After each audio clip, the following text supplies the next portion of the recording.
ভৌগোলিক সীমানা ছাপিয়ে দুই বাংলার রাজনীতিতে বইছে এক উত্তাল হাওয়া। পশ্চিমবঙ্গে দীর্ঘ ১৫ বছরের মমতা সাম্রাজ্যের অবসান ঘটিয়ে ২০৬টি আসন নিয়ে ঐতিহাসিক ভূমিধস জয় পেল বিজেপি। মোদি ম্যাজিকের সামনে কার্যত তাসের ঘরের মতো ভেঙে পড়ল তৃণমূলের দুর্গ। অন্যদিকে দক্ষিণ ভারতের রাজনীতিতে ঘটে গেল এক অবিশ্বাস্য চমক। সুপারস্টার থালাপতি বিজয়ের দল টিভিকে তামিলনাড়ুতে অভিষেক নির্বাচনে ১০৮টি আসন পেয়ে একক বৃহত্তম দল হিসেবে আত্মপ্রকাশ করেছে।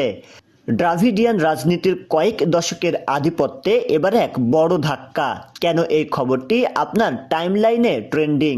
বাংলার পালাবদল, ওপার বাংলার রাজনীতি ও সংস্কৃতির প্রতি বাংলাদেশের মানুষের গভীর আগ্রহ, মমতাবিহীন পশ্চিমবঙ্গ সামনের দিনগুলোতে কেমন হবে তা নিয়ে চলছে ব্যাপক চুলচেরা বিশ্লেষণ।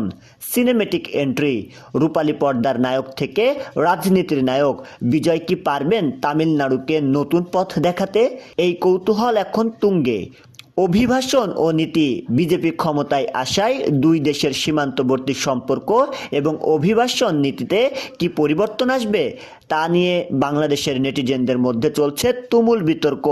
পশ্চিমবঙ্গের এই বিশাল পরিবর্তন কি দক্ষিণ এশিয়ার রাজনীতিতে নতুন কোনো বার্তা দিচ্ছে? কমেন্টে আপনার মতামত জানান। শাহরিয়ার হিমেল, ডেস্ক রিপোর্ট, নবরূপ টিভি।